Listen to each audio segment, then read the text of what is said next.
കർത്താവിൻ്റെ ധന്യനാമം ഇന്ന് പ്രഭാതത്തിലും മഹത്വപ്പെടുമാറാകട്ടെ. എല്ലാ സഹോദരങ്ങൾക്കും വേഗം വരുന്ന യേശുക്രിസ്തുവിൻ്റെ അനുഗ്രഹീത നാമത്തിൽ ക്രിസ്തീയ വന്ദനത്തെ അറിയിക്കുന്നു. ഓരോ ദിവസവും കരം പിടിച്ച് നമ്മെ നടത്തുന്ന ദൈവത്തിൻ്റെ കരുണയ്ക്കായി കൃപയ്ക്കായി നന്ദി നിറഞ്ഞ ഹൃദയത്തോടെ സ്തോത്രം ചെയ്യാം. ദൈവം നമുക്ക് ഉദാഹരണങ്ങളുടെ ദൈവമാണ്. കഴിഞ്ഞ നാളുകളിൽ നമ്മെ സഹായിച്ച ദൈവം, ഉദ്ധരിച്ച ദൈവം, വിടുവിച്ച ദൈവം, സൗഖ്യമാക്കിയ ദൈവം ഇന്നും നമ്മുടെ കൂടെയുണ്ട്. അവിടുത്തെ അടിപ്പിണന്നാൽ നമുക്ക് സൗഖ്യം വരുമെന്നല്ല വന്നുമിരിക്കുന്നു.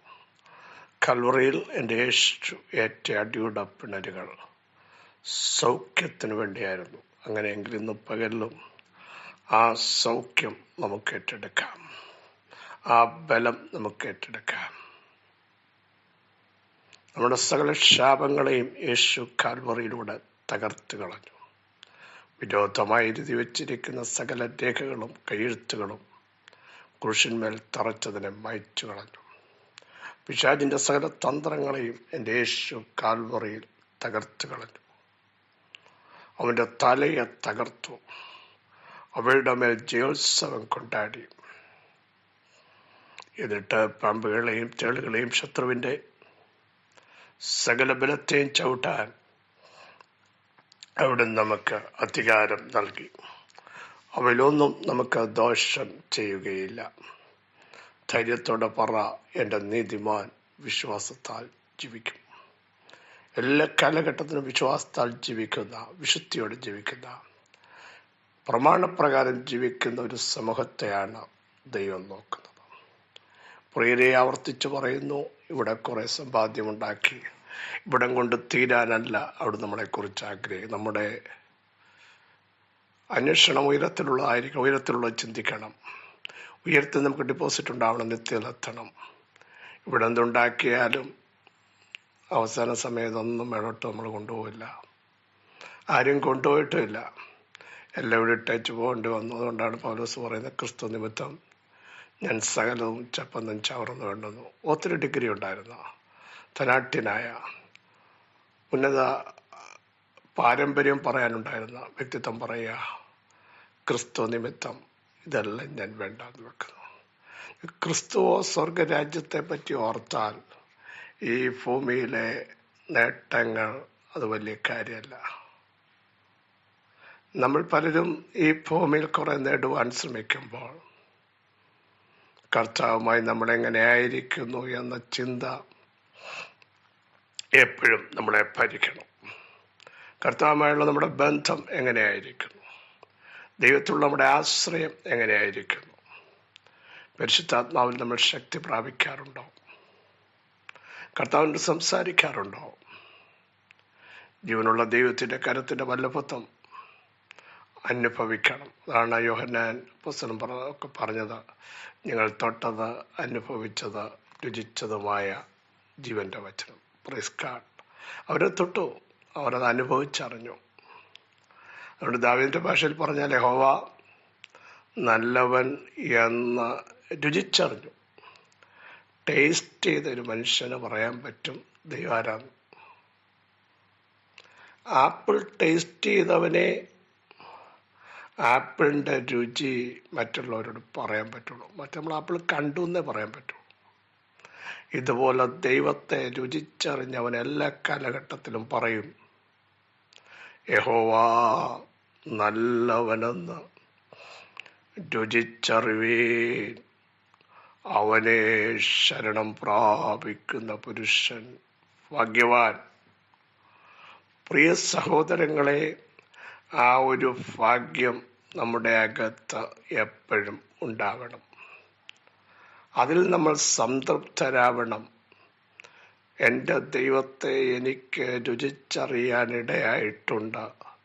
അതുകൊണ്ട് ഏത് പ്രതിസന്ധി വന്നാലും ഞാൻ തളരില്ല, ഞാൻ ക്ഷീണിക്കില്ല, ഞാൻ പുറകോട്ട് പോകില്ല എന്ന ആഴമായ ഒരു ചിന്ത നമ്മുടെ അകത്ത് ഉണ്ടാവണം. ധൈര്യത്തോടെ പറ, എൻ്റെ കർത്താവിൻ്റെ കരം എന്നോട് കൂടെ ഇരിക്കും. അവിടുത്തെ ശബ്ദം എന്നെ ബലപ്പെടുത്തും. അവിടുന്ന് എന്നെ തൃക്കൈയിൽ വഹിച്ചിരിക്കുന്നു എന്ന് ഉറപ്പുള്ളവർ ദൈവത്തിന് സ്തോത്രം ചെയ്യാൻ തയ്യാറാകട്ടെ. 139 രണ്ടാം വാക്യം വളരെ സുപരിതമാണ്. ഞാൻ ഇരിക്കുന്നതും എഴുന്നേൽക്കുന്നതും നീ അറിയുന്നു. അറിയുന്ന ഒരു ദൈവം. സ്തോത്രം. ഇരിക്കുന്നത്, എവിടെ ഇരുന്നാലും എവിടെ നിന്നാലും എവിടെ നിന്ന് എഴുന്നേറ്റാലും അതെൻ്റെ ദൈവം അറിയുന്നു എന്നൊരു ബോധ്യം ഒരു ദൈവവൈതലിനുണ്ടെങ്കിൽ പിന്നെ നിരാശ വരില്ല, ധൈര്യം ചോരില്ല, കരുത്ത് കുറഞ്ഞു പോവില്ല. കാരണം എന്നെ അറിയാൻ അപ്പന് പറ്റില്ല, അമ്മയ്ക്കോ സഹോദരങ്ങൾക്കോ ഭാര്യാഭർത്തൃ ബന്ധത്തിലായിരിക്കുന്ന നിങ്ങളെ അറിയേണ്ടതുപോലെ അവർക്കറിയാൻ പറ്റില്ല, കുഞ്ഞുങ്ങൾക്കറിയില്ല. പക്ഷേ അറിയേണ്ട ഒരുവൻ നമ്മെ അറിഞ്ഞാൽ നമ്മൾ ധന്യരായിത്തീർന്നു. തീച്ചൂളയ്ക്കകത്തേക്ക് എടുത്തെറിയപ്പെട്ടവരെ ദൈവം അറിഞ്ഞു. അവരുടെ വിശ്വാസം അറിഞ്ഞു. അവരുടെ വിശ്വാസത്തിൻ്റെ പ്രഖ്യാപനം ദൈവം അറിഞ്ഞു. Praise God. ദൈവം അടങ്ങിയിരുന്നോ സഹോദരങ്ങളെ? അറിഞ്ഞവൻ അവിടേക്ക് ഇറങ്ങി വന്നില്ലേ? അറിഞ്ഞാൽ ഇറങ്ങി വരും. സ്തോത്രം. സിംഹത്തിൻ്റെ കുഴിയിലേക്ക് എടുത്തെറിയപ്പെട്ട ദാനിയേലിനെ ദൈവം അറിഞ്ഞില്ലേ? ദൈവം തൻ്റെ ദൂതനെ അയച്ച് സിംഹങ്ങളുടെ വായടച്ചില്ലേ? പ്രാർത്ഥിക്കുന്ന ദാനിയേലേ, ദാര്യാവേശം നിന്നെ അറിഞ്ഞില്ലെങ്കിലും നിന്നെ അറിയുന്ന ഒരു രാജാതി രാജാവും കർത്താതി കർത്താവും നിന്റെ കൂടെയുണ്ട് എന്ന് ഇന്ന് പകൽ മറന്നു പോകരുത്. ബേർഷേബയിൽ ഉഴഞ്ഞു നടന്ന ഹാഗറിനെ ദൈവം അറിഞ്ഞിട്ട് അവിടെ പേര് ദൈവം വിളിച്ചിട്ട് പറഞ്ഞു, നിന്റെ വാഗ്ദത്തങ്ങളെ താങ്ങി എഴുന്നേൽപ്പിക്കുക. ഒന്ന് അറിഞ്ഞാൽ തീച്ചുളയ്ക്കകത്തേക്ക് അവിടുന്ന് ഇറങ്ങി വരും. 2 അറിഞ്ഞാൽ സിംഹത്തിൻ്റെ കുഴിയിൽ ഇറങ്ങി വന്നതിൻ്റെ വായടയ്ക്കും. 3 നഷ്ടപ്പെട്ടു പോകുമെന്ന് പറഞ്ഞ വാഗ്ദത്തങ്ങളെ താങ്ങി എഴുന്നേൽപ്പിക്കാൻ അവളെ പേർ വിളിച്ച് അവളോട് ഇടപെടുന്ന ദൈവത്തിൻ്റെ സാന്നിധ്യത്തിനായി നമുക്ക് സ്തോത്രം ചെയ്യാം. 4 പത്മോസിൻ്റെ ഏകാന്തതയിൽ പ്രാർത്ഥനാ മനുഷ്യനായ വിശുദ്ധനായ യോഹന്നാനെ ദൈവം അറിഞ്ഞു. കർത്താവിടെ ഇറങ്ങി വന്നിട്ട്, യോഹന്നാനെ, നീ എൻ്റെ ശബ്ദം കേൾക്കുക. പെരുവെള്ളത്തിൻ്റെ ഇരച്ചിൽ പോലെ എൻ്റെ ശബ്ദം. എൻ്റെ കയ്യിലേക്ക് നോക്കൂ. ഞാൻ മരിച്ചവനായിരുന്നു, എന്നാൽ നീക്കും ജീവിക്കുന്നു. മരണത്തിൻ്റെയും പാതാളത്തിൻ്റെയും താക്കോൽ എൻ്റെ കൈവശമുണ്ട്.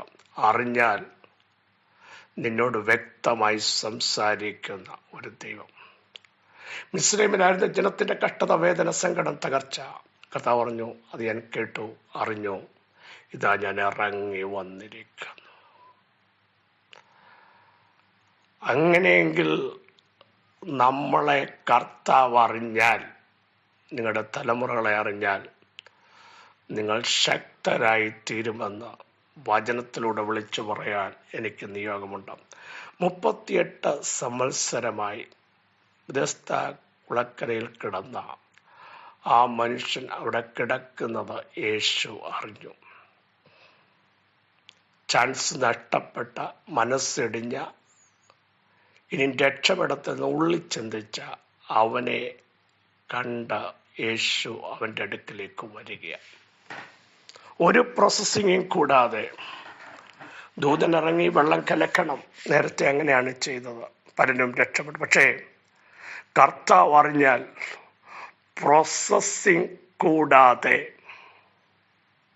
പ്രൊസീജർ കൂടാതെ, കാലതാമസം കൂടാതെ നിന്നെ എഴുന്നേൽപ്പിക്കുമെന്ന്, ടൈം എടുക്കാതെ നീ ചിന്തിക്കും ഇങ്ങനെയൊക്കെ സംഭവിക്കല്ല.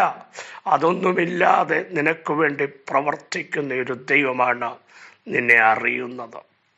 എത്ര പേർ വിശ്വസിച്ചുകൊണ്ട് ഈ ദൂതിൻ്റെ മുമ്പാകെ സ്തോത്രം ചെയ്യാൻ തയ്യാറാകും? Praise the Lord, hallelujah. കർത്താവ് അറിഞ്ഞ അങ്ങനെ സംഭവിക്കുന്നത്. കനാവിലെ കല്യാണ വീട്ടിൽ യേശു അറിഞ്ഞു അവിടുത്തെ പോരായ്മകൾ, അവിടുത്തെ ഷൊട്ടേജുകൾ. ആ കുടുംബം അപമാനിക്കപ്പെടുമെന്ന് കർത്താവിനറിയാം. പക്ഷേ അവിടുന്ന് ആ ഭവനത്തിലുണ്ടെങ്കിൽ, നോക്കൂ, ഒരു വീര്യമുള്ള വീഞ്ഞ് പുറത്തു വരണമെങ്കിൽ മാസങ്ങളെടുക്കും. എന്നാൽ തുടക്കത്തിൽ പറഞ്ഞ ഒന്നുകൂടെ ആവർത്തിക്കുന്നു, ഒരു പ്രോസസ്സിങ്ങോ പ്രൊസീജിയറോ ഇല്ലാതെ ഏറ്റവും ശ്രദ്ധകരമായത് നിന്റെ കരത്തിൽ തരാൻ, മറ്റുള്ളവരെ കൊണ്ട് പറയിപ്പിക്കാൻ, ഇത്രയും ടോപ്പായിട്ടുള്ളത് എവിടെ നിന്ന് വന്നു എന്ന് ചോദിക്കത്തക്ക രീതിയിൽ ദൈവത്തിൻ്റെ പ്രവൃത്തി ദൈവം വെളിപ്പെടുത്തും. കാരണം കർത്താവ് അറിഞ്ഞാൽ നിന്റെ പോരായ്മകൾ പരിഹരിക്കപ്പെടുന്ന പകൽക്കാലമാണ്. ഒത്തിരി അസാധ്യങ്ങളിലൂടെ കടന്നു പോകുന്നവർ, ചോദ്യങ്ങൾ ചോദിച്ചുകൊണ്ടിരിക്കുന്നവർ, ഇതിനത്ര ടൈം എടുക്കുമെന്ന് ഭയപ്പെടുന്നവർ, അവരോട് വിളിച്ചു പറയും, കർത്താവ് അറിഞ്ഞാൽ ടൈം എടുക്കില്ല, ഓൺ ദ സ്പോട്ടിൽ അത്ഭുതങ്ങൾ സംഭവിക്കും. അതിനകത്ത് ഒരു പ്രോസസ്സിങ്ങും വേണ്ട. യേശുവിൻ്റെ നാമത്തിൽ. 12 സംവത്സരമായവളെ യേശു അറിഞ്ഞപ്പോൾ 12 സെക്കൻഡിനുള്ളിൽ അവളുടെ ശരീരത്തിലേക്ക് ശക്തി പുറപ്പെട്ടെങ്കിൽ, അവളത് ഉള്ളിൽ തിരിച്ചറിഞ്ഞാൽ ആ ബാധ ഇനി നിന്നെ പിന്തുടരില്ല. ഒരു സ്കാനിങ് മെഷീനിലും പെടാത്ത ചില ബാധകൾ, രോഗമാണോ അല്ല, ആണോ ആണ്, മെഡിസിൻ കഴിച്ചാൽ കുറയുമോ ഇല്ല, ഒരു മെഡിസിനും പരിഹരിക്കാൻ പറ്റാത്ത വിടുതലുകൾ യേശു അറിഞ്ഞാൽ നിന്റെ ശരീരത്തിൽ വ്യാപരിക്കുകയാണ്, നിന്റെ കുടുംബജീവിതത്തിൽ വ്യാപരിക്കുക, തലമുറകൾ വ്യാപരിക്കുക. ധൈര്യത്തോടെ പറ, കർത്താവ് ഞങ്ങളെ അറിഞ്ഞിട്ടുണ്ട്. അറിയേണ്ടവൻ അറിഞ്ഞിട്ടുണ്ട് പ്രിയരെ, പിന്നെന്തിനാ നിരാശപ്പെടുന്നേ? ഈ ഒരു ചിന്ത അകത്തുണ്ടെങ്കിൽ ദൈവത്തിന് നന്ദി നിറഞ്ഞ ഹൃദയത്തോടൊന്ന് സ്തോത്രം ചെയ്തോളൂ. യേശുവിൻ്റെ നാമത്തിൽ. പിതാവേ, ഞങ്ങൾ ഇരിക്കുന്നത്, ഞങ്ങൾ നിൽക്കുന്നത്, ഞങ്ങൾ എഴുന്നേൽക്കുന്നത്, ഞങ്ങൾ കിടക്കുന്നത് അറിയുന്ന ദൈവം ഞങ്ങളെ മൊത്തം അറിഞ്ഞിരിക്കാൻ സ്തോത്രം. ഞങ്ങളുടെ ഇന്നലകൾ അറിയുന്നവൻ മാത്രമല്ല, ഇന്നറിയുന്നവൻ മാത്രമല്ല, ഞങ്ങളുടെ നാളുകൾ അറിയുന്ന, ആരംഭത്തിങ്കൽ തന്നെ അവസാനം അറിയുന്ന ഞങ്ങളുടെ ദൈവത്തിന് ഞങ്ങൾ നന്ദി പറയുന്നു. സ്തോത്രം. കർത്താവിൻ്റെ കൃപ ഞങ്ങളുടെ മേൽ വ്യാപരിക്കുന്നതിന് സ്തോത്രം. ബലം വ്യാപരിക്കുന്നതിന് സ്തോത്രം. ദൈവശക്തി വ്യാപരിക്കുന്നതിന് സ്തോത്രം. വിടുതൽ വ്യാപരിക്കുന്നതിന് സ്തോത്രം. ദൈവകൃപയുടെ ആഴങ്ങൾ വെളിപ്പെടുന്നതിന് സ്തോത്രം. സത്യങ്ങൾ സത്യമായിരിക്കാൻ സ്തോത്രം.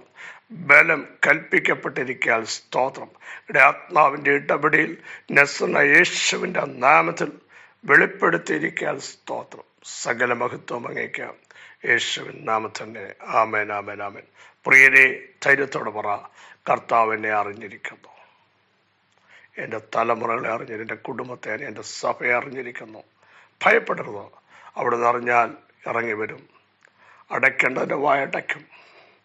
അവിടുന്ന് അറിഞ്ഞാൽ ഒറ്റ സെക്കൻഡ് കൊണ്ട് അത്ഭുതങ്ങൾ സംഭവിക്കും. ഈ വചനങ്ങളാൽ കർത്താവ് നിങ്ങളുടെ സഹായ ക്രിസ്തുവിൽ നിങ്ങളുടെ സഹോദരൻ പാസ്റ്റർ ബിജു മാത്യു.